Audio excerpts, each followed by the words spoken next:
बिस्मिल्लाहिर्रहमानिर्रहीम। आज हम नेक्स्ट चैप्टर स्टार्ट करने जा रहे हैं प्रोटोजोआ के पोर्शन से।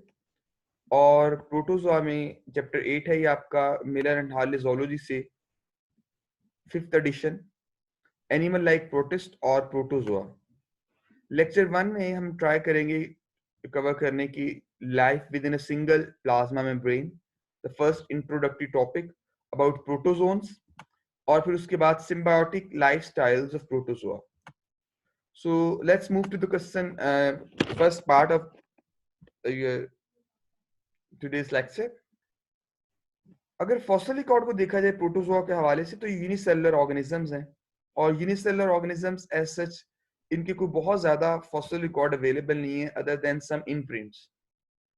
Cambrian period geological time chart में अगर देखा जाए, जिसमें different time zones time periods आप पढ़ के आए हैं, कि 550 मिलियन ईयर्स अगो सारे वो एनिमल लाइफ फॉर्म्स, सारे प्रोटिस्ट और दूसरे एनिमल फाइला प्रेजेंट थे जो आजकल भी मौजूद हैं।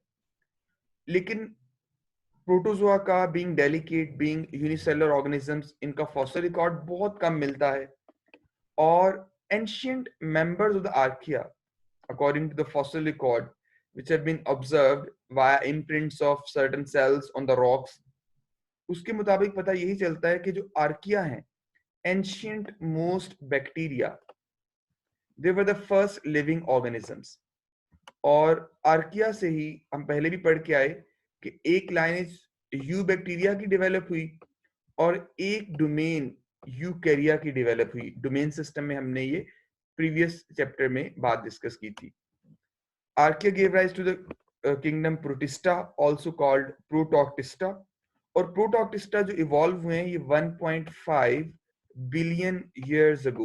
इट्स एन इंपॉर्टेंट लाइन कि फर्स्ट प्रोकैरियोटिक ऑर्गेनिज्म जो बैक्टीरिया थे, उनकी इंडिकेशन लाइफ फॉर्म्स में मिलती है 3.5 बिलियन ईयर्स अगो, जबकि फर्स्ट यूकैरियोट्स, जो कि ऑब्वियसली फर्स्ट यूकैरियोट प्रोटिस्टा ही थे, उनके एवोल्यूशन का अंदाजा लगाया गया है 1.5 billion years ago.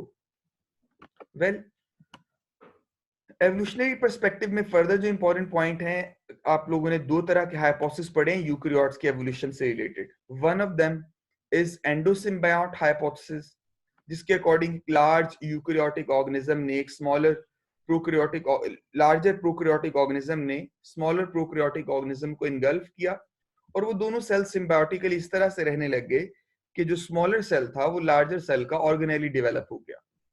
Mitochondria, chloroplast, उसको इसी बेस पे उसके एवोल्यूशन को एक्सप्लेन किया जाता है। और recently, up to recent data, 7 to 45 phyla of protist वो रिकग्नाइज्ड हैं according to different classification systems. और ये बात याद रखिएगा कि प्रोटिस्टा में इतनी ज्यादा डाइवर्सिटी है, इतनी ज्यादा वेराइटी है, इतनी different types, different nature, different size, lifestyle, habitat, nutrition, इतनी ज्यादा वेरिएशन है उनमें कि इनके ग्रुप को कंसीडर किया जाता है they are polyphyletic. Previous chapter में आपने ये टर्म पढ़ी, that polyphyletic mean a group having ancestral origin in more than one groups. जिसका इंसेस्ट्रल ओरिजिन डिफरेंट ग्रुप से हो, उससे हम कहते हैं पोलीफाइलिटिक। कुछ प्रोटिस्ट प्लांट लाइक भी हैं, उन्हें हम एल्जी कहते हैं। कुछ एनिमल लाइक हैं, उन्हें हम प्रोटोजोआ कहते हैं। और कुछ प्रोटिस्ट वो हैं जो कि basically fungus like indication show करते हैं, they are fungus like. Fungus like protist को हम जो है वो स्लाइम मोल्ड्स या वाटर मोल्ड्स के हवाले से डिस्कस कर चुके हैं। वेल, इनमें से कुछ plant like, algae like, plant like जिन्हें हमने एल्जी कहा, एनिमल लाइक को प्रोटिस्ट कहते हैं। और इस चैप्टर में बेसिकली हम पढ़ रहे होंगे protist phyla that are known as protozoa. तो प्रोटोजोआ के हवाले से हम बात करने जा रहे हैं। आपका जो मेन टॉपिक है, फर्स्ट लॉन्ग क्वेश्चन जो कि इसमें से बन सकता है, that is life within a single plasma membrane, एक सिंगल प्रोटोजोन सेल का स्ट्रक्चर। एक प्रोटोजोआ के सेल का एक स्ट्रक्चर देखा जाए तो वो किसी भी यूकैरियोटिक सेल के सारे फीचर्स या किसी भी यूकैरियोटिक सेल से तकरीबन ज्यादा कॉम्प्लेक्सिटी शो कर रहे होते हैं, क्योंकि इनमें सारे लाइफ फंक्शंस परफॉर्म हो रहे होते हैं, जबकि यूकैरियोटिक सेल्स में ज्यादा स्पेशलाइजेशन डेवलप हो गई है। They are more complex than any individual cell of the eukaryotes, or in some protozoan phyla, individuals they also form group जिसे हम कहते हैं कॉलोनीज, सच एज वोल्वॉक्स में आप देख सकते हैं। और इंडिविजुअल सेल जो आपको यहाँ पे नजर आ रहे हैं वो क्लेमेडोमोनास है, ये भी एक प्लांट लाइक जो है वायरल प्रोटिस्ट है। सबसे पहले मेंटेनेंस फंक्शंस को हम डिस्कस करने जा रहे हैं कि organelles that carry out specific function in protozoa वो कौन कौन से हैं। सबसे पहले यहाँ पे बात की गई है सेल मेम्ब्रेन के अंदर माइक्रोट्यूब्यूल से बने हुए स्ट्रक्चर की, which are known as pellicle. अब ये जो माइक्रोट्यूब्यूल से बना स्ट्रक्चर है पेलिकल, यहाँ पे आप इसको ऑब्जर्व कर सकते हैं, just inside underlining the plasma membrane. Pellicle is a rigid tough structure which maintains the shape of protozoa, but it is also flexible at the same time. ये flexible भी है और as compared to cell membrane ये rigidity भी show करेगा। Just 1 minute बेटा।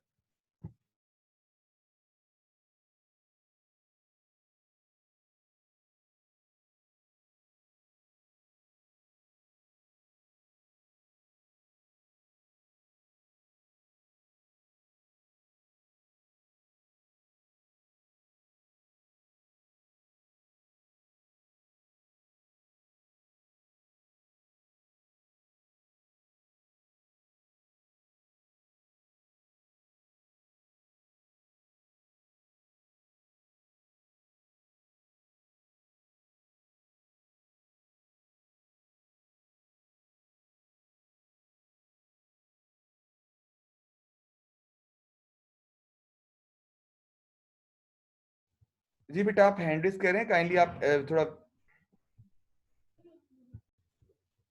सो we are discussing pellicle. Pellicle जो है वो एक टफ या आपके लिए एक रिजिड एक स्पेसिफिक शेप प्रोवाइड करेगी प्रोटोजोन सेल्स को। As far as cytoplasm of protozoan is concern, तो साइटोप्लाज्म में दो मेन रीजन होते हैं। Outer region of the cytoplasm is ectoplasm, और जो इनर रीजन है उसको हम कहते हैं एंडोप्लाज्म। एंडोप्लाज्म और एक्टोप्लाज्म ये आमतौर पे थोड़ा सा इसमें डिफरेंस ये होता है that ectoplasm is basically gel like portion and endoplasm is usually more granular and having more fluidity, sol like portion। और इनमें एक और इंपॉर्टेंट स्ट्रक्चर जो कि शॉर्ट क्वेश्चन के अलग से पूछा जा सकता है, as you can see over here, वो है presence of contractile vacuole. Contractile vacuole का काम ये होता है कि स्पेशली वो प्रोटोजोआ जो फ्रेश वाटर में रह रहे हैं उनको एक्सेस वाटर की रिमूवल करनी पड़ती है फॉर द टाइम बीइंग, और इस वाटर को रिमूव करने के लिए इन कॉन्ट्रेक्टाइल वैक्यूल्स के साथ कुछ कॉन्ट्रैक्टिंग माइक्रोफिलामेंट्स मौजूद होते हैं which mediate the emptying of contractile vacuole, जो इस कॉन्ट्रेक्टाइल वैक्यूल को खाली करने में हेल्प कर रहे होते हैं बेसिकली। इसके अलावा प्रोटोजोआ में जो डिसॉल्व न्यूट्रिएंट्स हैं वाटर के अंदर या सराउंडिंग से, वो एक्टिव ट्रांसपोर्ट से भी आ सकते हैं, इंजेक्शन से भी आ सकते हैं। फॉर इंजेक्शन इनके अंदर एक ऑर्गेनेली मौजूद होता है दैट इज नाउन एज साइटोफेरिक्स। एक स्ट्रक्चर, एक पॉइंट ऑफ इन्वेजिनेशन। वैसे तो जनरल बॉडी सरफेस से, पूरी बॉडी सरफेस से ही प्रोटोजोआ एब्जॉर्प्शन कर सकते हैं, लेकिन स्पेसिफिकली स्पीकिंग बाज़ औक़ात कुछ प्रोटोजोआ स्पेसिफिक साइट से इंजेक्शन कर रहे होंगे, इनटेक कर रहे होंगे, that point is known as cytopharynx. फिर उसको डाइजेस्ट करने के लिए लाइसोसोम्स की हेल्प ली जाती है। Lysosomes they are involved in intracellular digestion after fusion with food vacuole. Digestion करेंगे और इसी से कुछ रेडिएटिंग कैनाल्स निकलेंगी फिर, जो कि एब्जॉर्प्शन में हेल्प करेंगी, या जो डाइजेस्टेड फूड है उसको प्रोटोजोन सेल के अंदर डिस्ट्रीब्यूट कर दिया जाएगा। एंड साइटोपाइज, अनदर इंपॉर्टेंट पॉइंट, ये क्या चीज है?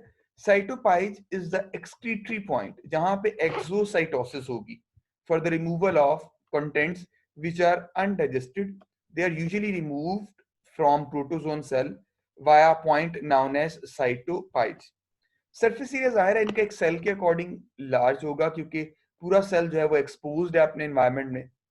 गैसेस एक्सचेंज के लिए याद रखिएगा कोई स्पेसिफिक सिस्टम या कोई स्पेसिफिक स्ट्रक्चर मौजूद नहीं है, बल्कि जनरल बॉडी सरफेस से ही ऑक्सीजन और कार्बन डाइऑक्साइड गैस उसका एक्सचेंज होगा। While for the removal of substances, excretion, अगर कोई नाइट्रोजनस वेस्ट इनमें प्रोड्यूस हो रहे हैं तो वो नाइट्रोजनस वेस्ट भी डिफ्यूजन के थ्रू ही बॉडी से एक्सचेंज होंगे. As far as the reproduction is concerned, तो रिप्रोडक्शन में यूजुअली एसेक्सुअल सेक्सुअल दोनों तरह की रिप्रोडक्शन शो करेंगे. Binary fission is the most common way used for reproduction, asexual reproduction. और बाइनरी फिशन इनमें दो तरह की होती है. एक है longitudinal binary fission, which you can observe over here in case of Euglena, कि longitudinal axis के across binary fission हो जाए. और दूसरी है horizontal binary fission, जिसकी एग्जांपल यहाँ पे पैरामीशियम के थ्रू दी गई है. तो बाइनरी फिशन में ये दोनों तरह के जो है वो रिप्रोडक्शन शो कर रहे होंगे. इसके अलावा budding is a common way of reproduction as well. Budding के थ्रू भी रिप्रोडक्शन हो रही होती है. During budding mitosis is followed by the incorporation of one nucleus into the cytoplasmic mass that is much smaller than the parental cell. तो ये birds आप observe कर सकते हैं in this case.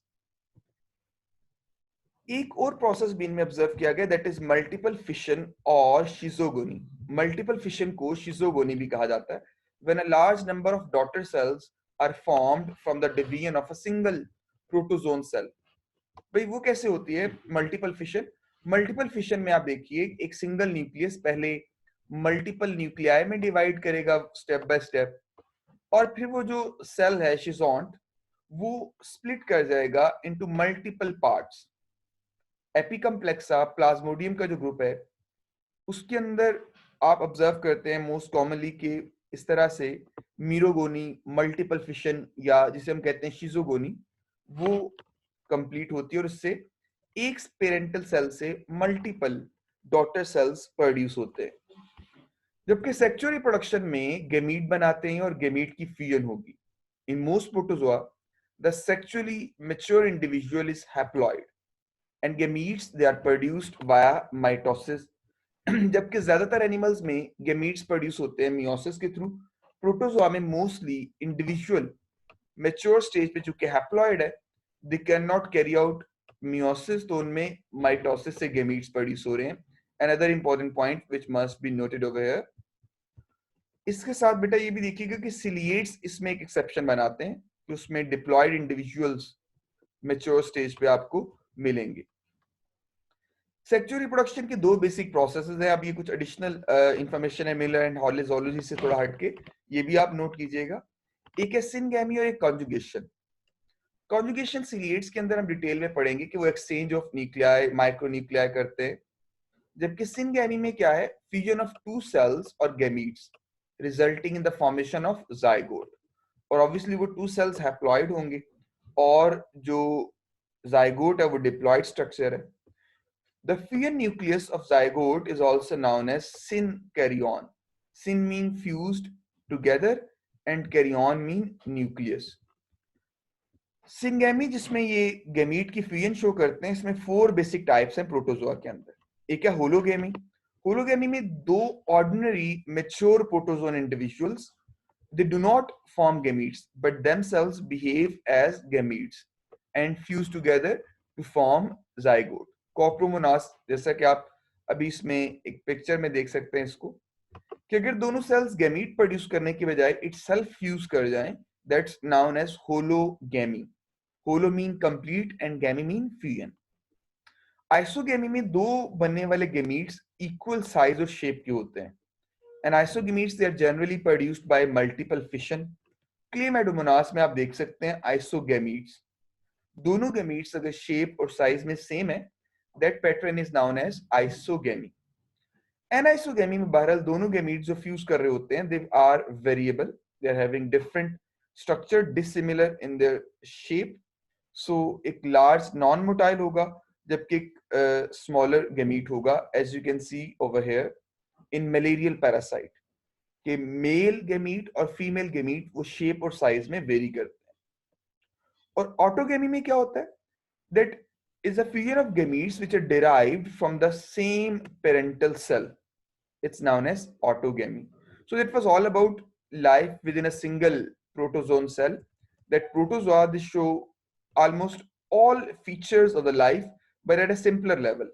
Like cytopharynx injection में use हो रही है, डाइजेशन एब्जॉर्प्शन में फूड वैक्यूल और लाइसोसोम अल्टीमेटली हेल्प कर रहे हैं, साइटोपाइथ एक्सक्रीटरी पॉइंट है इजेक्शन के लिए, सॉरी, और large surface area exchange of gases as well as waste में हेल्प कर रहा होता है। तो ये इनकी होमियोस्टेसिस फंक्शंस हैं जो कि आप इसमें डिस्कस करेंगे जब सिंगल प्रोटोजोन सेल या जनरली प्रोटोजोआ के हवाले से बात की जाएगी।